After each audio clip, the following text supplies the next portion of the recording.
que viene de Chile. Amén.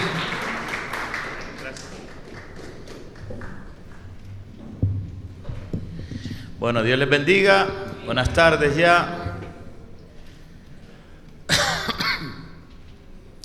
Bien, siempre es importante tener presente a Dios en nuestras vidas. Amén.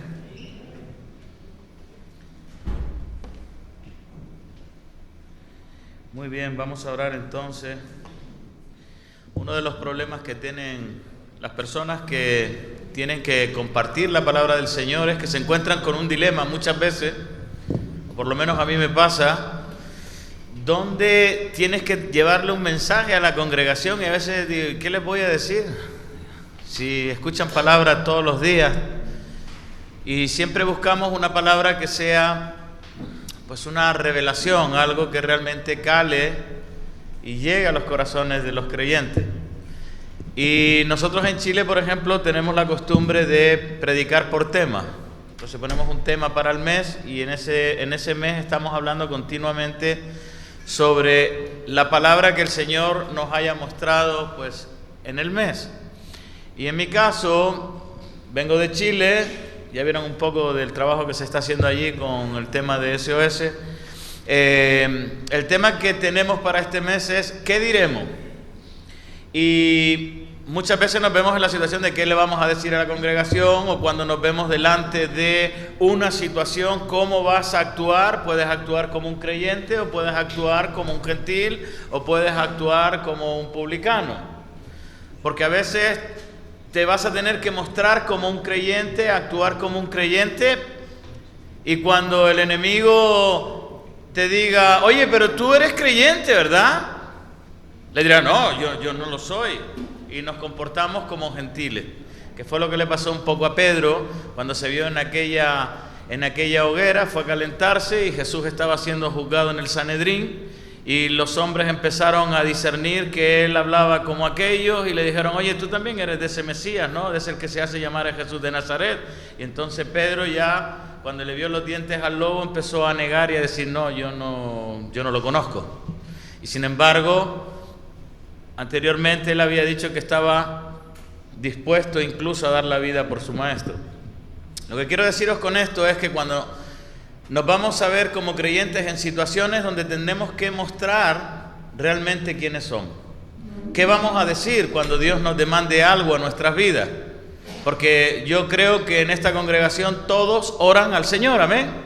Todos le piden solicitudes al Señor por los hijos, por la familia, por el trabajo, por la salud, por la economía, qué sé yo. Siempre hay peticiones. Ahora, cuando miras eso a la inversa, yo me pregunto, ¿acaso no demandará también algo Dios de nuestras vidas? ¿Acaso estará sordo Dios para no escuchar nuestras oraciones? Yo creo que Dios escucha nuestras oraciones. La pregunta es si nosotros escuchamos también lo que Dios demanda de sus hijos. Y para mí ese es un punto importante, porque yo sé que me he visto en algunas situaciones y digo, ¿y qué le voy a decir ahora al Señor? ¿O qué le voy a decir ahora a la policía? Hubo un caso de un joven que había un cruce, entonces la policía siempre estaba en el otro lugar, entonces no respetó la señal y ¡pum! Y pasó. Y el carabinero pues le para y le dice, oiga, usted ha cometido una infracción a la ley. Y entonces el chico le dice, mire, disculpe, lo que pasa es que vine deprisa, no me di cuenta, vengo con un par de problemas, y cruzó. Y el carabinero, bueno, fue un hombre amable y le dijo, mira, te voy a dar una amonestación, pero que sepas que te voy a dar la próxima un parte, que es lo que corresponde. Así que se libró de esa causa. Así que pasó el tiempo y volvió a estar en el mismo sitio y volvió a cometer la misma infracción y se volvió a encontrar con el mismo carabinero. ¿Y qué crees tú que le dijo?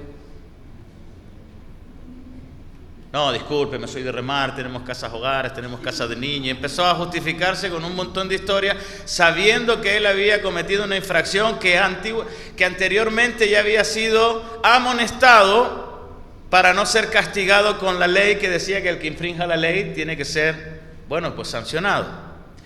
Y eso es lo que nos va a pasar a muchos de nosotros, que conociendo la ley vamos a cometer infracciones a la ley Y el mismo Dios nos va a decir, oye, te perdoné 1, 2, 3, 70 y hasta 80, y sin embargo no hiciste caso a la amonestación de la ley.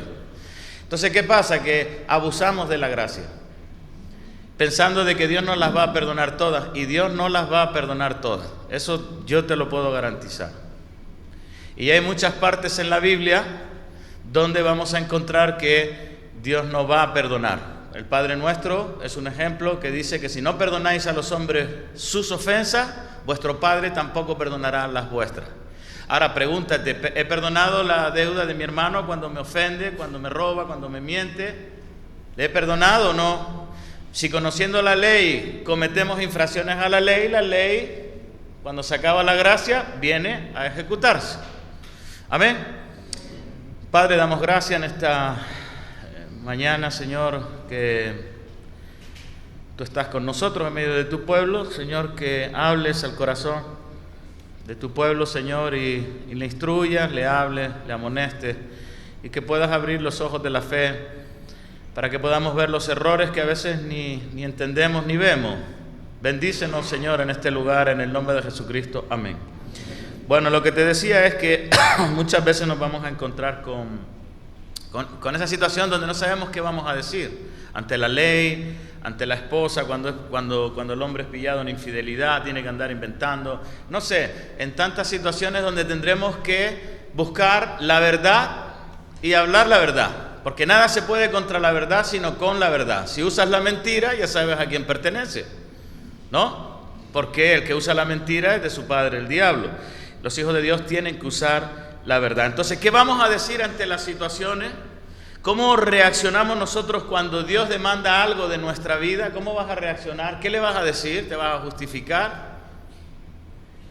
Jonás, cuando fue amonestado por el Señor para que fuera y predicara a Nínive, él se justificó diciendo, yo no tengo que hablarles nada a ese pueblo, no, yo me voy. Compró un pasaje y se fue a Tarsis, creo que se vino para España, y sin embargo Dios lo persiguió hasta que pudo cumplir su voluntad, porque Dios quería enviar a Jonás, que significa paloma. Dios quería enviar una paloma a Nínive y no un juicio contra Nínive. Y fíjate que el siervo de Dios no quería ir. ¿Qué le iba a decir? Se empezó a justificar que si eran esto, que si eran lo otro, pero él tenía que ir. Adán y Eva, cuando comieron del fruto, también se justificaron diciendo, no, la mujer que me diste, y el otro dijo, la serpiente me engañó. Y cuando Dios le habla, ellos, como estaban desnudos, pues se escondieron. Y Dios le dice, bueno, ¿y ustedes? ¿Quién les enseñó que estaban desnudos? Entonces, siempre va a haber una justificación por parte del creyente, del ser humano, que va a querer justificarse delante de Dios. Cuando los discípulos de Jesús escuchan una palabra que ellos realmente no entendían, cuando les dice, si no coméis la carne del Hijo del Hombre y bebéis la sangre, no tenéis vida en vosotros. Entonces los discípulos, dice que no podían entender, no podían asimilar esa palabra, no podían discernirla y asimilarla en sus vidas para entenderla. Y entonces Juan 6:66 empezaron a decirse, no, dura es esta palabra, ¿quién la puede oír? No, esto es muy duro para nosotros. Y entonces ellos se fueron, y quizás fueron enseñados por otros rabinos de otros lugares, porque a lo mejor la palabra se acomodaba más a su vida. Que he visto que en mi ministerio que yo llevo en Chile como pastor, cuando se le da una palabra que es del ministerio, como el noviazgo, la economía, el sufrimiento, la abnegación, muchos de los discípulos dicen, no, a mí en este ministerio no es para mí, y se van a otro. ¿Por qué? Porque en el otro lugar hay otro rabino que les va a aflojar el pistón para que ellos se sientan cómodos en la congregación. Pero si realmente tenemos una doctrina que nos ha sido revelada, tenemos que vivir por esa doctrina que nos ha sido dada. ¿Cuánto me dan un amén? Amén. No podemos cambiarla porque es palabra de Dios para nuestras vidas. Pero los discípulos dijeron, uy, dura es esta palabra. Empezaron a justificarse. Muchos de nuestros jóvenes, el noviazgo es serio, es recto, es puro, es santo. Y sin embargo muchos dicen, no, aquí son muy raros, aquí no. Porque quieren imitar al mundo y empiezan a justificarse. Y digo eso tanto en el noviazgo como en la economía o cualquier otra cosa. Pero debemos de mantenernos firmes en la palabra que Dios nos ha dado. Amén. Romanos capítulo 6, versículo 1 en adelante, dice el apóstol Pablo, ¿qué diremos? Hace una pregunta, ¿qué vamos a decir? ¿Qué diremos? ¿Perseveraremos en el pecado para que la gracia abunde? En ninguna manera, porque los que hemos muerto al pecado, ¿cómo viviremos aún en él? Pero fíjense lo curioso de esto, que el creyente todavía vive en pecado, es curioso. Si yo preguntara hoy aquí cuántos son santos y cuántos han pecado, yo creo que la mayoría diremos, no, hoy he pecado de omisión, de conciencia o de otras cosas. ¿Y qué vamos a hacer referente al pecado? Pablo dice, ¿qué diremos? ¿Seguiremos pecando para que la gracia abunde? Porque hay personas que cuando pecan como que se acercan más a Dios. Ay, Señor, pequé y sienten como, empiezan a ser emocionales porque sienten la culpa y como que ahora el Señor me perdonó en esta alabanza que yo canté. Pero el proceso de un creyente es dejando la inmadurez atrás y creciendo en el Señor. Y hay cosas que pertenecen al pasado y hay cosas que no puedes seguir arrastrándolas porque entonces no has madurado, sigue siendo niño, necesitas leche. Y los creyentes de años ya deben de comer carne, ya tienen que ser más maduros a la hora de discernir la voluntad de su Padre, porque eso es lo que hace el Señor. A mí me gustaría que Dios dijera, este es mi hijo amado en quien tengo complacencia. No que diga, bueno, este pedazo de cacho de carne todavía sigue en las mismas. Ahora tú examínate, ve tu corazón y ve en qué nivel estás. En qué nivel de fe y de crecimiento estás. Entonces, ¿qué vamos a decir referente al pecado? ¿Qué diremos cuando vivimos en el pecado? ¿Tú crees que la gente no vive en el pecado? Sí, vive en el pecado. Por eso Pablo le dice, ¿qué pues diremos? ¿Perseveraremos en el pecado para que la gracia abunde? De ninguna manera. Porque los que hemos muerto al pecado, ¿cómo vamos a vivir en él? Cuando se toma la Santa Cena, yo amonesto siempre en la congregación donde yo estoy que si estás en una actitud indigna, no pases a tomar la Santa Cena porque comes juicio para tu vida. Por eso hay muchos debilitados y enfermos entre nosotros porque toman indignamente el cuerpo y la sangre del Señor. Entonces uno tiene que examinarse, ver si uno está en una actitud de santidad, de decir Señor, de prepararse antes de, porque todos nos bañamos, todos nos vestimos, todos nos ponemos lindos para ir al culto, pero lo que ve el Señor también es por dentro. Entonces vamos a pensar en la mujer adúltera. Todos conocemos ese pasaje de la mujer adúltera que fue pillada en el mismo acto de adulterio. Y la mujer adúltera ya no tenía justificación porque la pillaron. Se habla de ella y no de él. No sabemos quién era él, pero estaba ella. Y entonces cuando la agarran y la traen a los pies del maestro, le dicen, Señor, la ley dice que tales mujeres deben morir. La ley dice que estas personas tienen que ser apedreadas. Y el Señor nos dijo que no la apedreara, ¿o sí? Digo, bueno, ahí tienen la ley, cúmplanla, porque eso es la justicia de Dios, ojo por ojo y diente por diente. La ley de Dios, la justicia de Dios en el Antiguo Testamento era así, pero la justicia de Dios en el Nuevo Testamento es otra cosa. A tu enemigo, dale de comer, si tuvieres sed, dale de beber, pon la otra mejilla, etcétera, etcétera, etcétera. Ahora esa es la justicia de Dios en Jesús, pero en el Antiguo Testamento era ojo por ojo y diente por diente. Entonces la ley que era justa decía que tales personas deben morir. Pero ¿qué ocurrió? Que cuando insistieron que el maestro tenía que ajusticiar a esa persona por medio de la ley, entonces la gracia se levanta y dice, bueno, el que esté libre de pecado, que arroje la primera piedra. ¿Y qué ocurrió? Dice la Biblia que desde el mayor hasta el menor empezaron a soltar las piedras. ¿Eso qué te señala? Que todos estaban en pecado. ¿Se entiende, no? Que todos estaban en pecado. Lo que quiero decirte es que perseveraremos en el pecado. El día que nos presentemos delante del Señor estaremos justificados por la ley, seremos castigados por la ley, porque cuando se acaba la gracia, yo tengo hijos, ya son mayores, ya no me tocan tanto las narices. Pero cuando eran pequeños, pues oye, revoloteaban, saltaban, no sé qué, que se peleaban, que lo otro. Entonces el papá siempre estaba como, bueno, vale, no discutan esto, que lo otro. Pero llegó un momento que se acababa como esa gracia, y entonces ¿qué se le aplicaba? El palmetazo, ¡pum! Y se acabó el cuento. ¿Se entiende, no?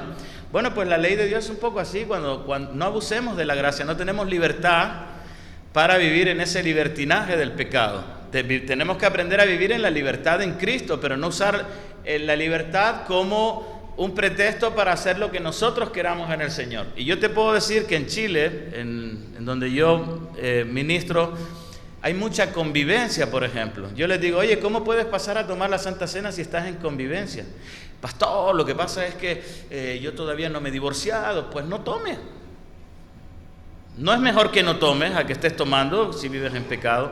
Y hablo pues de la convivencia entre parejas y no han hecho el pacto delante del Señor, no se han ordenado, pues en la economía.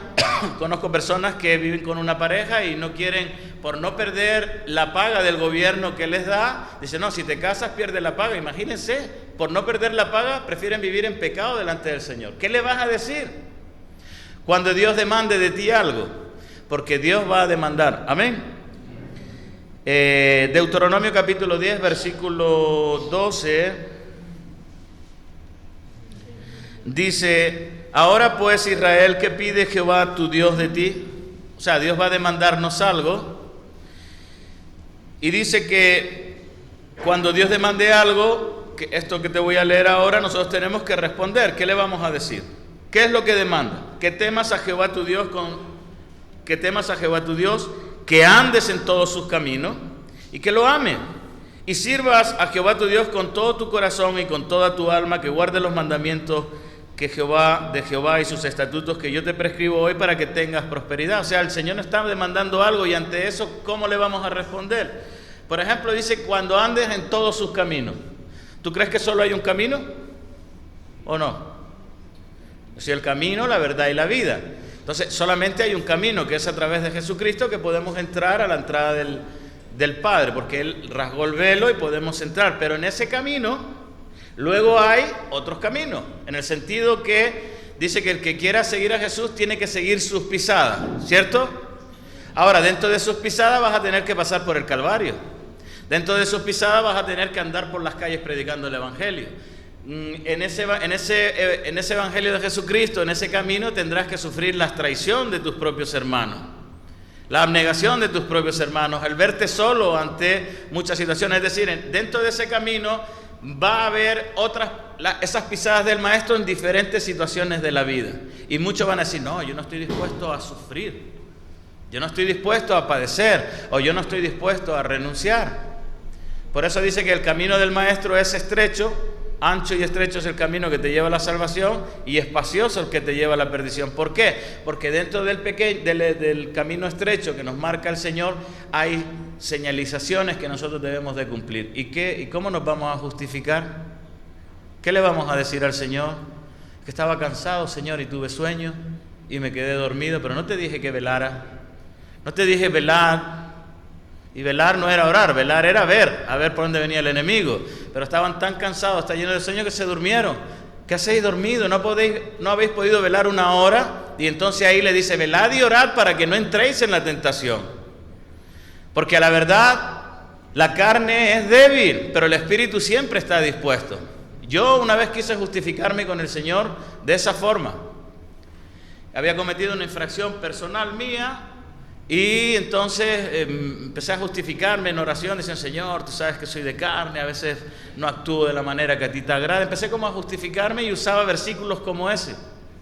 Es que la carne es débil, y entonces recibo la palabra y me dice, sí, pero yo no te di ese versículo para que te justifique, yo te di ese versículo para que estuvieses alerta. Y muchas veces usamos la palabra para justificarnos delante de Dios. Dice, es que soy débil. ¿Cuántos han dicho eso alguna vez? Señor, yo soy de carne, tú sabes que soy débil. Pero la palabra que Dios nos da no es para justificarnos, es para que nos fortalezcamos con esa palabra, porque es una advertencia. Velad y orad para que no entréis. Si yo dejo de velar y orar, pues entro en la tentación. Y aquí todos entramos en tentaciones, todos. Pero tenemos que aprender a velar y a orar. Entonces, ¿qué pide Jehová de nosotros temerle. El principio de la sabiduría es el temor a Jehová. Yo recuerdo la primera vez que ingresé, fui de Canarias a Vitoria y llegué a la iglesia de allí, que no me acuerdo, ¿cómo se llama la iglesia de allá? ¿La primera? Getsemaní, y me entró un temor. ¿Te ha pasado a veces cuando entraste por primera vez a donde estaba la presencia de Dios? Y te produce un temor, y uno a lo desconocido siempre le produce rechazo porque no sabe cómo manejar eso. Ese fue el principio de la sabiduría, porque fue allí cuando empecé a tener un encuentro personal con el temor de Dios, como puedes tener tú en este lugar, cuando entras y ves que hay una atmósfera de esas que dices tú, ¿no? Los pelitos de punta y nerviosismo. Ese temor es el que Dios quiere usar como un inicio de lo que será tu propia vida cristiana. Que temas a Jehová tu Dios con toda tu mente, con todo tu corazón, con toda tu alma y con todas tus fuerzas, que es la Shemá de Israel. Amarás al Señor tu Dios con toda tu mente, con todo tu corazón, con toda tu alma y con todas tus fuerzas. Si no lo hacemos así, ¿cómo nos vamos a justificar? Bien, Miqueas 6:8 dice algo parecido, que dice: oh hombre, Él te ha declarado lo que es bueno. ¿Y qué pide Jehová de ti? Solamente hacer justicia, amar misericordia y humillarte ante tu Dios. Como te dije antes, la justicia de Dios era esa: ojo por ojo y diente por diente.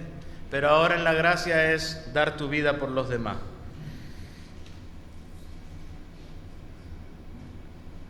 Mateo 5:43.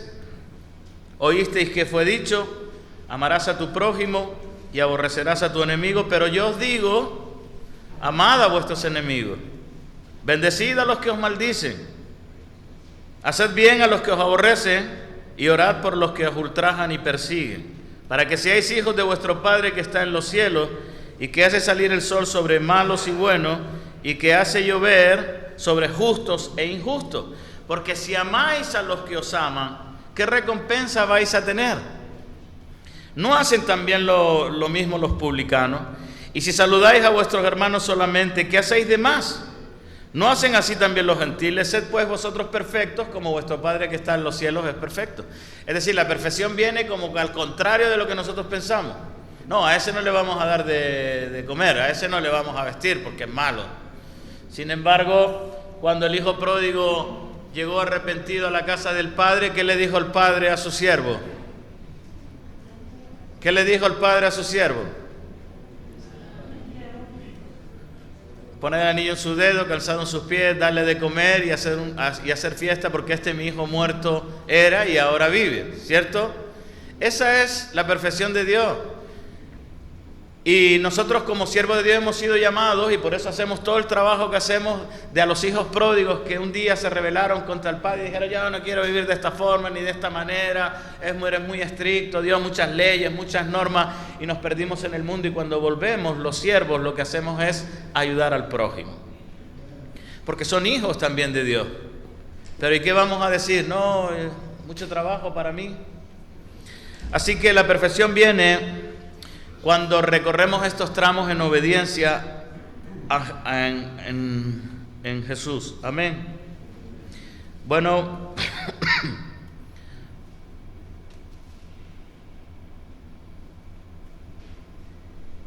Génesis capítulo 22, versículo 1.